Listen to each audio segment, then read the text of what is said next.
Good day, students, and welcome to the last topic for the CBM 112 Operations Management with TQM. So, our big picture D tackles all about the introduction to total quality management. Once again, this is your subject teacher, Dr. Riza Misi Narciso.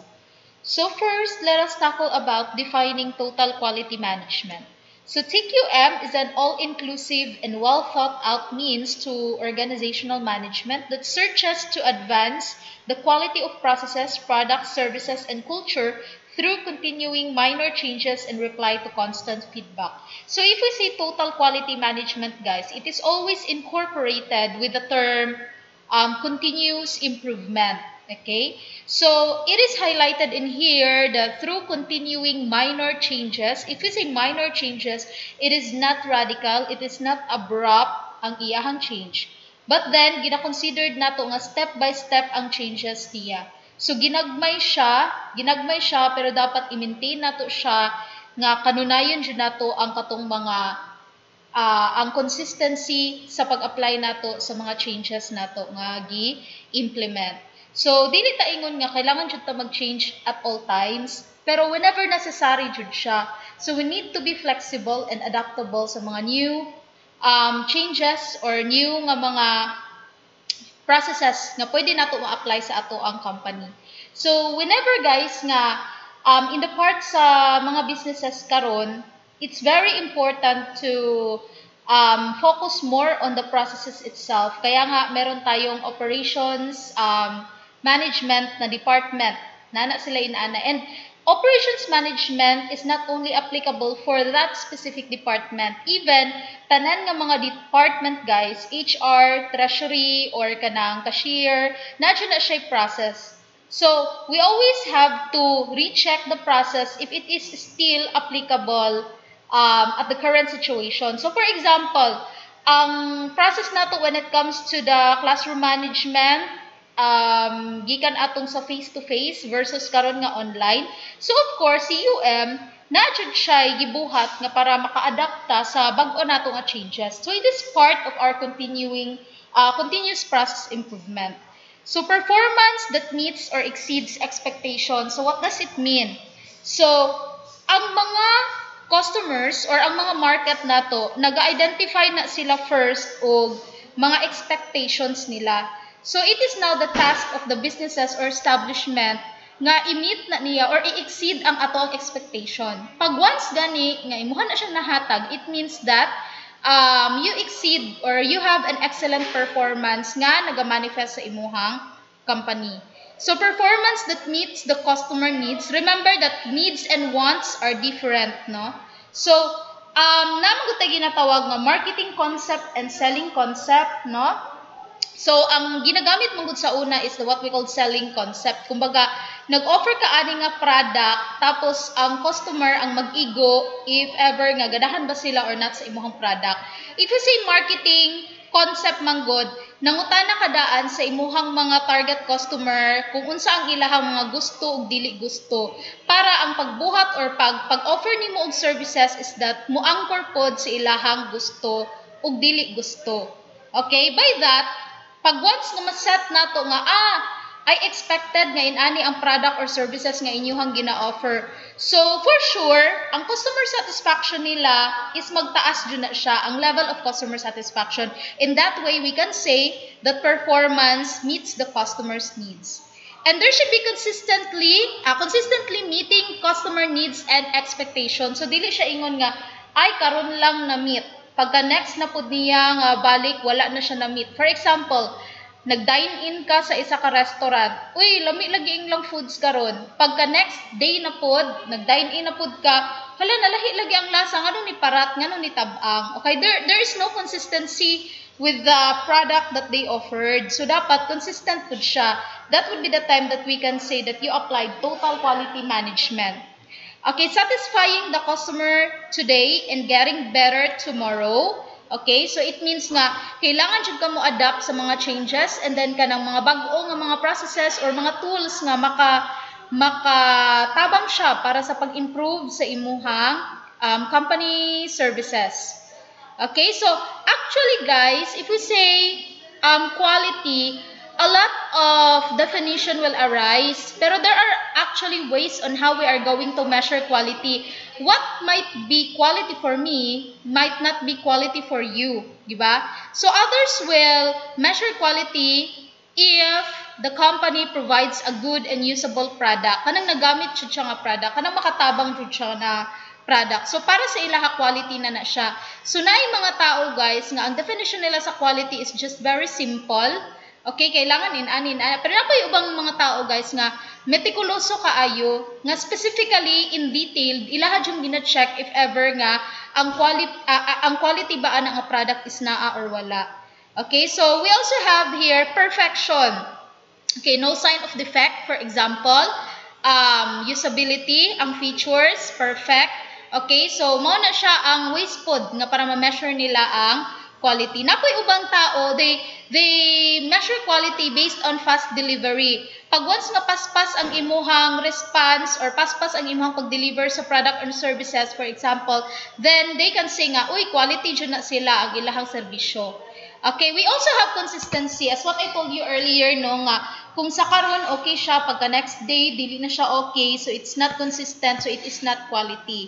Okay, so para sa ilaha, pag consistent gani nga lami ang foods, for example, pag consistent gani nga high kuan kanang high value kaayo ang iyahang mga raw materials nga gigamit, then we can say that it is quality. Then eliminating waste, okay?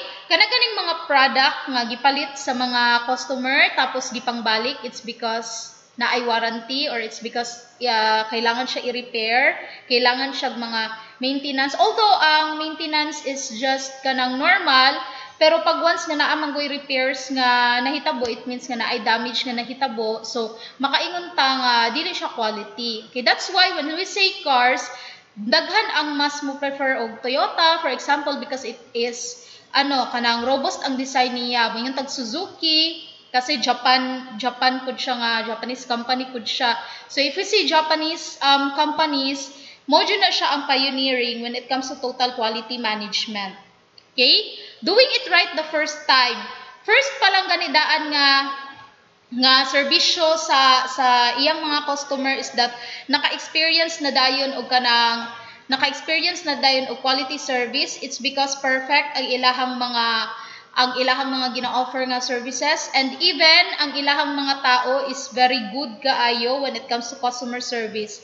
And then when it comes to manufacturing a product, wala kaayo back job, alang siya gibuhat, then afterwards produce din siya og daghan, perfect na dayon siya. So para sa ilahad, quality is about doing it right the first time. So lesser ang waste, lesser ang back job. And delighting or pleasing the customer. So what are the manifestation, guys, nga delighted ang customer sa imong product or services? So some manifestation for this are the reviews that we get online, promotional, word of mouth, for example. And then if you go for the online survey, if kung naapod boy mga survey nga ginakandak after sa inyohang kanang pag sa product, pag avail sa product, so dira pud nato siya ma-measure if ever nga pleased or delighted ato ang customer. Okay, so even gani sa UM, we always have this what we call ETS or evaluation of teachers by the student. Okay, every end of the term, except lang karong first term kay murag gina-convert pa ang tanan documents online. So every term actually siya kanang ginatagaan jud siya og evaluation ang mga students sa iyahang teacher. So para ang teacher ma-aware sa iyang performance if ang student ba giganahan ba or dili sa iyang performance. Okay, so total customer service and satisfaction. Okay, nagbalik-balik na siya, no? Pero po ta, compliance with policies and procedures. So for example, no matter unsa kagwapo ang product or services nga imong gina-offer, pero sangan nga naka-violate ka sa environmental code, for example, naka-harm ka sa environment, you are not following the correct protocols, for example, so dili na siya quality gihapon siya. So dili na tumupasok nga the end does not justify the means. So dapat ang process pud nato on how we are going to make that product or deliver that services is that tama pud siya, dili pud siya ingon nga gikan pud siya sa illegal nga buhat.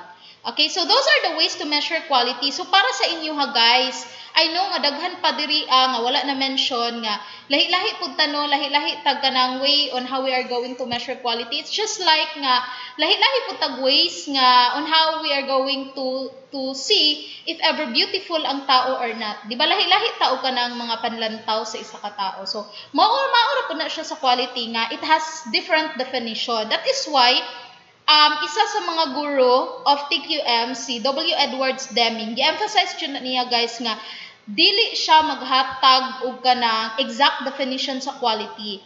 Kasi ang pag-identify sa exact definition sa quality, it's up to the company kung giunsa jud nila pag-identify. Kay lahi-lahi man jud gud na siya, it's an all-inclusive thought katong gikuan ganina, gi-discuss ganina. Okay, so depende dyan na siya sa company kung para sa ilaha quality na ba ni or not. Depende po na siya sa ilahang gikandak nga survey towards their customers if quality ba ni siya or not. Okay, we also have this 3-legged stool of TQM, no? So imagine guys nga tanggalo nato ning leg diri sa tunga or tanggalo nato diri or tanggalo nato siya diri.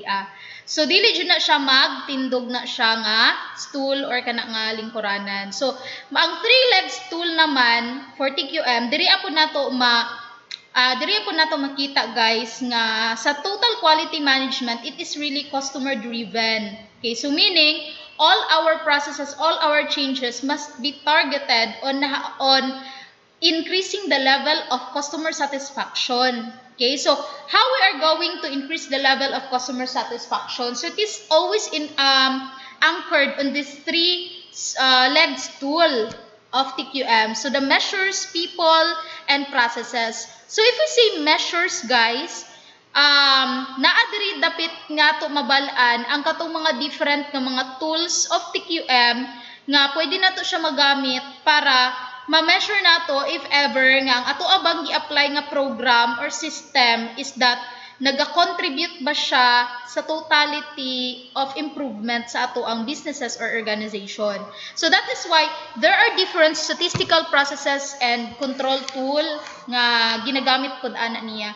So para sa mga technical kay nga aspect, labi na sa mga manufacturing, labi na sa kanang mga naga-manufacture og car, for example. So nadyo na sila yung mga statistical tool nga ginagamit. Then dili lang na siya mean, median, and mode guys, pero kanang ano na jud, hire na jud siya nga mga statistical tool. So they even hired statistician for it para mag-analyze sa data ana. Okay, so some example for this is control charts, for example, in which ang control chart na siya specific na computation. Then i-analyze nimo siya by having that chart.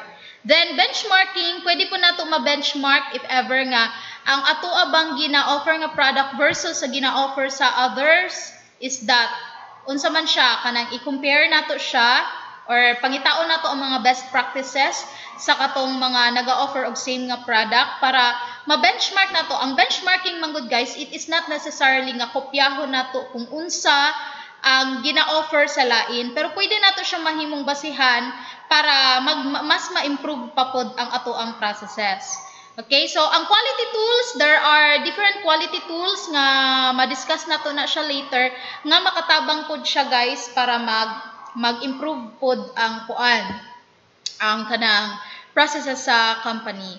So in the people, quality should be built in. So meaning, gikan pa lang sa sugod sa pagbuhat sa product and services na jud siya dapat quality. So meaning, follow the process, no shortcuts. And quality is expected, not inspected. Kana ganing magkuan ka quality inspection, mag QI ka, di ba? It's more on finding fault na siya, finding what is really kanang wrong or natay makita dira nga wrong regarding sa product nga tong gina-produce.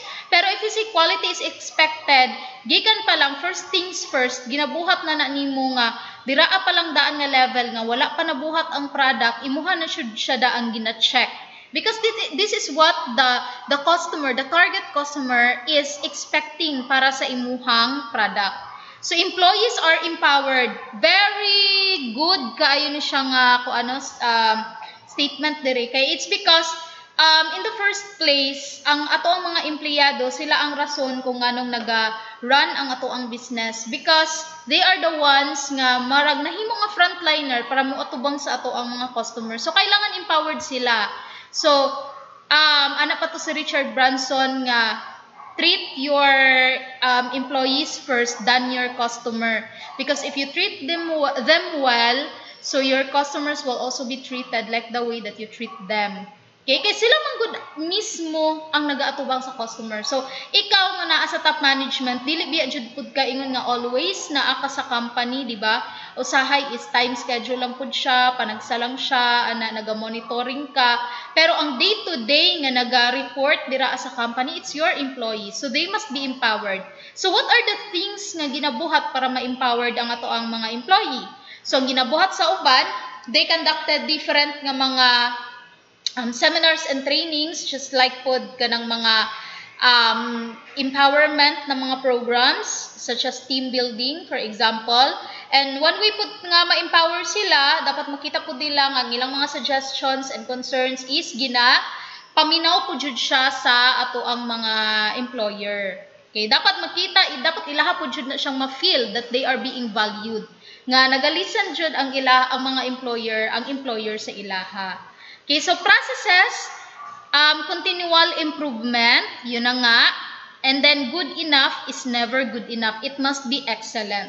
So always nga dapat ang ato ang trabaho is always of excellence. So no slacking. So kailangan jud nga ihatag jud ang best at all times even though your supervisor is not watching. Pero unsaon man nga buhaton para mabuhat na siya sa employee, dira na pud mosulod again si employee empowerment. Kay kung dili sila empowered, dira ra na sila mulihok og tarong pag naa ang supervisor, di ba? So dapat motivated sila and empowered pud sila.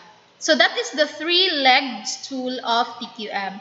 Then we have 6 different perspective of TQM, guys. So first is the transcendent perspective. If we say transcendent, makaingon ta nga excellent, perfect. Okay? So meeting beyond the expectation. So those are transcendent. Kanang you expected nga kanilang siya, pero na-surprise ka na there is more pa pala nga imuhang makuha sa ilahang product or services nga gi-offer. Then we also have product perspective. So quantities of product attributes. The more features your product has, the more pod siya nga quality pod para sa pananaw sa atong mga customer. So for example, common kay ni siya sa mga gadget, gina-compare nila. Ay kani siya nga mobile phone is that na features nga inaani. Pero versus kani siya nga mobile phone, mas daghan siya og kanang features nga gina-offer kay sa ana. So the more nga daghan siya ma-offer nga features, the more siya nga quality para sa ato ang mga customers. Okay, we also have user perspective. So, fitness for intended use. Okay, so diba, kung para sa kuan, depende jud pud na kung kinsa imong target market. Tan-awon nimo nga ang target market nimo is that masatisfied jud sa imong gina-offer kay kung para sa ilaha, usable kay ni siya nga product, nya pagkahuman, gi-offer din nimo siya sa lain nga kanang ang market in terms of promotional and advertisement, lahi man ang imuhang gimarketan, dili man tong imuhang target market. So if it is not fit para sa ilaha nga magamit na siya, di na nila ma-appreciate. So that is why diri ang mosulod si marketing concept nga kailangan mag-conduct sa taog feasibility study, for example, or market survey para ma-check na to if ever nga mao ba ni siya ang mga features nga gusto nila or dili nila gusto, and para unsa or ngano man nga kana man ang ilahang gusto. Then we also have value perspective, quality versus price. Ako guilty kay ko ani guys kay para sa ako quality means kanang barato ra siya pero sulit pod ang nahatag sa imuha, di ba? Kita mga Pinoy biya no kay very particular biya kay jud ta sa price. So we always go with the sale, discounts, and we always go with the kanang low price sa isa ka product. So it is not also right to say nga basta barato gani siya, na siya kanang dili na siya quality. So dili na siya inana. Actually, kana ganing mo ingon ta ay made in China man na siya. So unsa may naa sa notion nato, di ba? Mingon din ta nga low quality siya. So actually ang China, gwapo kayo na sila og mga product, kaso lang sila howd lang pud na sila og negotiation. For example, maingon ta nga magpalit ka sa ila og silk. Okay? So pagpalit nimo og silk, nihangyo pa jud ka, pwede ba nga inani na lang ang presyo ana niya? Nya kani biyang mga Chinese kay ganahan pud biya na sila nga ay kanang mo-accommodate biya jud na sila og nay mga hangyo. Okay, gi-accommodate kanila sa hangyo na lesser ang price. Pero dili to nila ihatag tong class A nga silk nga imuhang ginatan-aw. Ang ihatag pud nila sa imuha is ang equivalent pud na price, equivalent pud na nga silk according sa price nga imuhang gihangyo. So mo na makaingon tag expectation versus reality kay ang imuhang expectation is katong gwapa kaayo nga silk nya ang ang reality is katong pangit ang nahatag sa imuha. Sala man pud na nimo kay ikaw ang sigig hangyo, di ba? Okay, so mo na siya dili na siya ingon nga pag made in China low quality na siya. Kay dili na siya na mga gahi pud biya kaayo, mga gwapo pud biya kaayo ang kanang mga products sa China, labi na sa artifacts and then sa clothing. Okay, so manufacturing perspective is all about conformance to specification.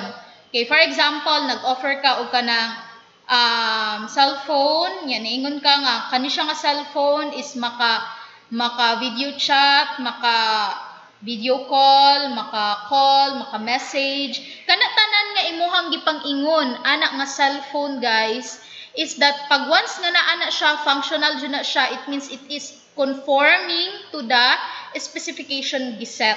Ngayon tag conforming ni ano siya kanang ni gana jud siya, dili kay mo kuan ka kanang mo assume ka nga uy kani siya nga cellphone maka video call, pero in reality is dili jud ay ko wala day jud siya app or kanang system nga pwede na siya mabuhat ng video calling. Okay, so mao na siyang pag once nga dili na siya ma-meet ng imuhang mga gibutang diraa sa labeling, for example sa specs ni mo diraa, then it is not quality. Okay, so there are types of quality. So first is quality of design. So actually, guys, design can attract numbers of markets or numbers of kanang kuan mga customers, diba? So sa quality of design pa lang nimo daan, imuhan na siyang targeton kay diraa man gud nimo ma-attract pod or kanang ma-persuade ang mga customer nga pagpalit ani nga product kasi gwapo kayo siya ang iyahang design package. So common kay na siya sa mga perfumery, mga perfumes, di ba? Lahi jud siya og mga design. Labi na sa cars pod, for example, ang kanang Toyota dito sa gawa sa Japan. So ginaano pwede pod sila nagahatag og customized nga design nga para walay lain nga makasundog sa imuhang car. For example, in the Middle East, daghan kaayo mga owner og mga sports car and mga branded kaayo nga mga cars dito ay in which lahi-lahi po jud siya og kanang features. Okay, then we also have quality of conformance pod. So as what I discussed earlier, physical conformance, kung unsang nakabutang sa specification is that mao jud na siya in reality nga nigana jud na siya nga inana nga ang cellphone ang camera is inani ka clear, inani ang megapixel niya. So pag check nimo, oy gwapo jud ang camera, makakuan jud siya, makagwapa jud siya, for example ana. And quality of performance pod.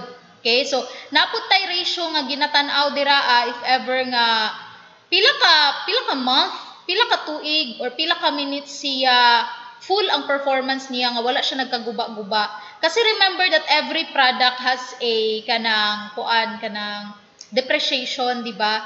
So maka-experience jud tag mga problema sa ato ang mga products nga gipamalit, pero ang question ana is unsa kadugay nimo siya napahimuslan ang imuhang product.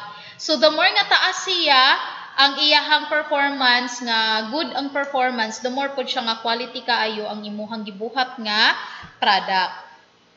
Okay, then we also have this cost of quality, guys. So sa cost of quality we have 4, but then it's categorized into 2. the cost of conformance and the cost of non-conformance. Pag may nga cost of conformance, it means nga may gasto ka ana pero it actually contributes on the positive aspect of increasing the profit. For example, prevention cost and appraisal cost.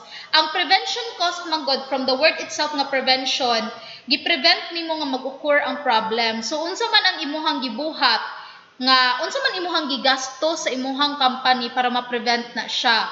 Okay? So dira, product or service requirements should be standard or of high quality. Nagkanda ka og quality planning.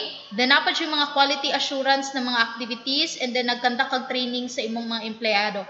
Migasto ka ani nilang upat, pero nigasto ka knowing nga makatabang na siya para ma-prevent ang mga possible nga mga waste or scrap or mga back job na mahitabo. Then we also have this appraisal cost, guys. Ang appraisal cost manggod, it's more on inspection. Okay? So, after nga na-create na ang product, imuhang gi-inspect, imuhang gi-verify, okay, kung pwede na ba siya nga i-produce nimo sa gawas, or i-produce nimo siya by batch. Then, ang uban pod, nagakandak pod og quality audits. Okay, for example, kanang mga foods, may tag nagaraya. So, before na siya ipagawas ang kana nga batch nga gibuhat, miagi po na siya og kanang testing or kanang miagi po na siya sa lab para ma-ensure nga dili to toxic ang kuan na produce nga nagaraya, nag-conform siya kung unsa ang kanang quality standard para ana. Okay, then suppliers rating. Okay, dira po nato siya makuan, dira po nato siya ma-gauge. So, sa prevention and appraisal cost, if you're going to ask me asa ang mas okay sa duha, I'll go with the prevention cost. Kasi ang prevention cost manggod, wala pa na-create ang product. Okay, so kuan pa ka, naggasto lagi ka, pero gi-ensure sa nimo ba nga ang katong mga processes, ang mga tao, and ang mga other nga mga inputs is that plastada na sila tanan. Okay, ang appraisal cost manggod, murag reactive approach manggod ni siya. Ang preventive is proactive. So, ang reactive approach, it means nga, nag-test na to itong isa ka batch nga nagaraya. Pagtanaw na to, naalagi nakita nga toxic chemical ani. So, asan ni siya gikan? So, meaning, kato nga batch nga nagaraya, i-pull out na to siya sa market. Okay, so, nakagasto na ta.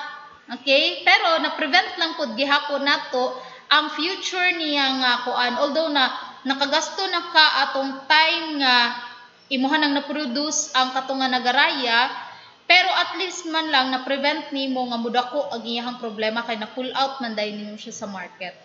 Okay? So sa cost of non-conformance naman mo ni siya ang kanang dili maayo nga mga cost nga na-incur na to because it contributes on your expenses really. Dili siya sa contribution sa profit, no? Kay ang internal failure cost, it means nga ang product nakita nato siya sa atoa palang daang factory or planta. Wala pa siya sa kamot sa customer. Pero nakita na nato. Kinakita nato ang product which is the result of the appraisal cost nakita nato. So, dito na mapasok si waste, scrap, nag-rework ta, or nag-rectify ta sa atong gibuhat, then nag-conduct po tag failure analysis, unsa man ang root cause jud ato nga nganong nahitabo ni siya. Okay, those are internal failure cost. Cost nga na-incurred nato upon producing the product, pero wala pa siya naabot sa kamot sa customer. Okay, now, ang external failure cost is the opposite. Gikan na siya sa kamot sa customer, then giuli sa inyo ha. So, what are an example of this? Kanang repairs and servicing, di ba nagasto manggihapon ka ana? Warranty claims, complaints, and returns. Okay, so those are an example of external failure cost. Ang worst pamanggani ani guys kay kanang ulian jud tong alisdan jud ninyo ang katong product nga napalit na sa customer kasi faulty jud to ang imuhang product nga ilahang gipalit. Okay, that's the worst part kay nakagasto jud kag dako ana. Pero ang uban madala-dala ra og ayo-ayo, for example ana. Pero pag makatunong pod silang mga customer pod nga kabalo jud sa balaod sa DTI, for example, gilimot-limutan lang ang gipaayo nila sa inyo ha, sa businesses ninyo. So pag once nga fault jud nila nga wala na uli dayon or wala na address dayon ang katong gipaayo nila sa imuha, so automatically pwede jud na siya nga mo demand si customer nga alisdan jud ang product or something new. Okay, so in the cost of quality, guys, it has been said that you invest more on the cost of conformance para mo lessen downing internal failure and external failure cost. Pero guys, mas tagaan daw nimog dako nga investment ang prevention cost than the appraisal cost. Okay, so mura na siyag IV o mura po na siyag DV, independent variable, dependent variable. The dependent variable affect the is affected by the independent variable. So that is why mo invest kag dako sa prevention cost and then sa appraisal cost. Okay, so we have here elements of TQM. First is ethics, no? Sa sobra nato nga paspas sa ato ang trabaho, for example, nga ma-meet lang nato ang mga quota nato, for example. Okay, ang mga number of quantities nga dapat nato i-produce at all times. Diraan na mosulod si ethics kay usahay ang mga diri na mosulod tong the end does not justify the means, no, nga buhaton na lang mga illegal nga mga trabaho para lang jud maka-produce og products or services. So dapat be mindful gihapon ta nga part jud na sa elements sa TQM nga ma-ensure nga ethical ang ato ang mga trabaho. Okay, then integrity. Part jud pud na siya nga naatay honesty sa ato ang trabaho even if others are not watching, even if your supervisor are not watching. Pero again, mobalik gihapon na siya guys sa part of employee empowerment. Okay? If empowered atong mga employee, biskan kung pasagdan na sila, mo trabaho jud na sila. Okay? So part gihapon na siya sa elements of TQM. Then ang integrity po and honesty, giving the customer full disclosure of all the data nga dapat nila mahibal-an sa product nga imuhang gi-offer. Dili kay natay mga hidden cost, for example. Then we also have trust. Okay? So kailangan i-maintain nato ang trust sa ilaha. So in what way nga ma-maintain nato ang trust sa ato ang mga customers? So again, be truthful, be honest, and practice ethical management. Okay, so what are the benefits of practicing total quality management? Okay, it actually gives you a good corporate culture, supportive corporate culture. Then we also have an excellent nga mga employees, excellent performance. Mag-increase pod ang atoong productivity sa company. Okay, so tinuod jud na siya guys nga ang total quality dako jud kayong impact sa mga businesses nowadays. Ang total quality management is that na create jud na siya due to after atong 1980s nga economic nga crisis nga na-encounter sa Japan. So, ang Japan naka-encounter economic crisis but because of W. Edwards Deming, one of the quality guru nga ilahang gi-accept para makapaminaw sa total quality management concept.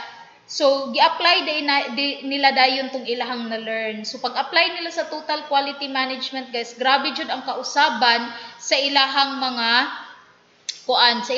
businesses. So, mo nang grabe ang improvement sa Japan. Murag naglupad na sila, kita diri nagkamang pa. Okay, so even gani nag-engage na biya sila into robotics and artificial intelligence para sa ilahang mga system. So, kuyaw na jud kaayo ang Japan. Inana sila ka-advance. Okay, it's actually because of applying total quality management sa ilahang company. Okay, so the next video would tackle about the gurus of total quality management. So for this video, let us end up here. Thank you.